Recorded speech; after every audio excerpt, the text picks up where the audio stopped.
R C B R C B R C ಬಿಯ ದಿಗ್ವಿಜಯ. ಮತ್ತೆ ಗೆಲುವು ಸಾಧಿಸಿದ R C B. King Kohli Padikkal ಸಿಡಿಗೊಂದು. R C B G T ವಿರುದ್ಧ 5 ವಿಕೆಟ್ಗಳ ಜಯ. ಮೊನ್ನೆ ಡಿ ಸಿ ಮೇಲೆ ಸೋತಿದ್ದರಿಂದ ಅಭಿಮಾನಿಗಳಿಗೆ ಬೇಜಾರಾಗಿತ್ತು. ಆ ಬೇಜಾರನ್ನು ಕಳಿಬೇಕು ಅನ್ನೋ ಉದ್ದೇಶಕ್ಕಾಗಿ ನಮ್ಮ ಟೀಮ್ನವರು ಇವತ್ತು ದಿಗ್ವಿಜಯದ ಆಟವನ್ನು ಆಡಿದ್ದಾರೆ ಅಂತಲೇ ಹೇಳ್ಬೋದು. ಅದರಲ್ಲೂ ಕಿಂಗ್ ಕೊಹ್ಲಿ ಸಿಡಿದಿರೋದು, ಕನ್ನಡಿಗ ಪಡಿಕ್ಕಲ್ ಸಿಡಿದಿರೋದು ಮಾತ್ರ ವಂಡರ್ಫುಲ್. ಇವತ್ತು ಯಾಕೋ ಆರ್ ಸಿ ಬಿ ಬೌಲರ್ಸ್ಗಳು ಸ್ವಲ್ಪ ಡಲ್ಲಾಗಿದ್ದರು ಅನಿಸುತ್ತೆ, ವಿಕೆಟನ್ನು ತೆಗಿಲಿಲ್ಲ.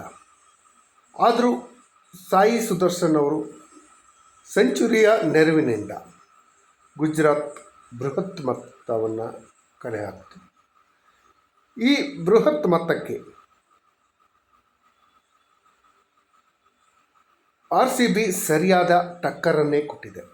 ಈ ಹಿಂದೆ ಕೂಡ ನಾನು ಹಲವಾರು ಬಾರಿ ಪ್ರೆಡಿಕ್ಷನ್ ಮಾಡಿದಂಥ ಸಮಯದಲ್ಲಿ ಕೂಡ ಹೇಳಿದ್ದೀನಿ, ಆರ್ ಸಿ ಬಿ ಸಿಡಿದಿದ್ರೆ ಯಾರನ್ನು ಕೂಡ ಬಿಡೋದಿಲ್ಲ ಅಂತ. Already G T 5 ಓವರಿಗೆಲ್ಲ 50 ರನ್ನನ್ನು ಪಡ್ಕೊಂಡಿತ್ತು. ಯಾವುದೇ ಬೌಲರ್ಗಳು ಮಾಡಿದ್ರೂ ಕೂಡ ಆ ಬೌಲರ್ಗಳಿಂದ ವಿಕೆಟ್ಗಳು ಬರ್ತಾ ಇರಲಿಲ್ಲ.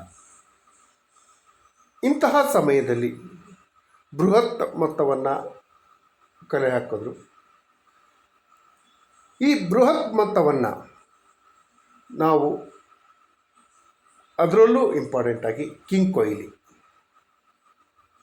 ಹಾಗೂ ಇವತ್ತು ಫಿಲ್ ಶಾರ್ಟ್ ಇರಲಿಲ್ಲ, ಬೆತಲ್ ಅವರು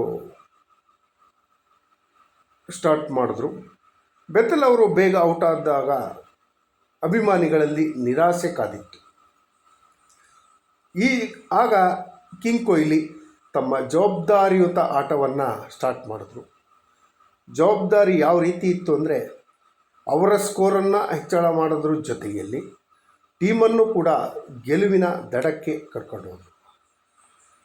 60 ಬಾಲ್ನಲ್ಲಿ ಕನ್ನಡಿಗ ಪಡಿಕ್ಕಲ್ ಹಾಗೂ ಕಿಂಗ್ ಕೊಹ್ಲಿ ಅವರು 115 ರನ್ನುಗಳ 2ನೇ ವಿಕೆಟಿಗೆ ಜೊತೆಯಾಟವನ್ನು ಮಾಡಿ ಗೆಲುವಿನ ಹಂತಕ್ಕೆ ಆರ್ ಸಿ ಬಿಯನ್ನು ತೆಗೆದುಕೊಂಡು ಹೋದರು.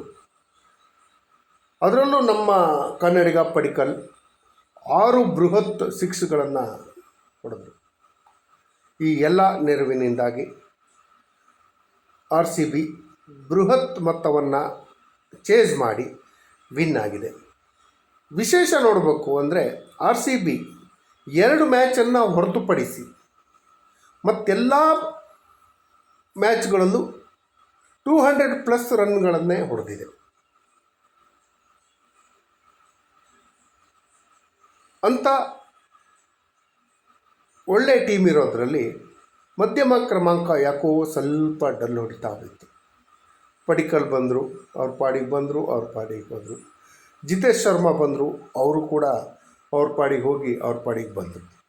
ಒಟ್ಟಿಗೆ ಪಟ ಪಟ ಪಟ ಅಂತ ಪಡಿಕ್ಕಲ್ ವಿಕೆಟ್ ಹೋಯಿತು, ಕೊಹ್ಲಿ ವಿಕೆಟ್ ಹೋಯಿತು, ಪಾಟಿದಾರ್ ವಿಕೆಟ್ ಹೋಯಿತು. ಎಲ್ಲ ವಿಕೆಟ್ಗಳು ಹೋಗ್ತಾ ಹೋಗ್ತಾ ಇನ್ನೇನು 5 ವಿಕೆಟ್ ಹೋಗಿತ್ತು. ಇನ್ನೇನು ಮತ್ತೆ ಬೆಂಗಳೂರು ಟೀಮ್ನಲ್ಲಿ ಆತಂಕ ಮನ ಮಾಡಿತ್ತು. ಇಂಥ ಆತಂಕದ ನಡುವೆ ಮತ್ತೆ ಆಪತ್ ಬಾಂಧವರಾಗಿ ಬಂದವರು ನಿಜವಾಗಲೂ ಟೀಮ್ ಡೇವಿಡ್ ಅಲ್ಲ, ಶಫರ್ಡ್ ಅಲ್ಲ, ನಮ್ಮ ಹೆಮ್ಮೆಯ ಕುನಾಲ್ ಪಾಂಡ್ಯ. ಕುನಾಲ್ ಪಾಂಡ್ಯನ ಬಿರುಸಿನ ಆಟಕ್ಕೆ ಇನ್ನೂ 1 ಓವರ್ ಇರಬೇಕಾದ್ರೆ ಬೆಂಗಳೂರು ದಿಗ್ವಿಜಯವನ್ನು ಸಾಧಿಸಿತು. ಈ ದಿಗ್ವಿಜಯದ ಫಲವಾಗಿ ಬೆಂಗಳೂರು ಪಾಯಿಂಟ್ಸ್ ಟೇಬಲ್ನಲ್ಲಿ 2ನೇ ಸ್ಥಾನಕ್ಕೆ ಹೋಯಿತು. ರನ್ ರೇಟು ಚೆನ್ನಾಗಿದೆ, 2ನೇ ಸ್ಥಾನದಲ್ಲಿ ಇದೆ. ಒಂದು ಸೋಲನ್ನು ಕಾಣದ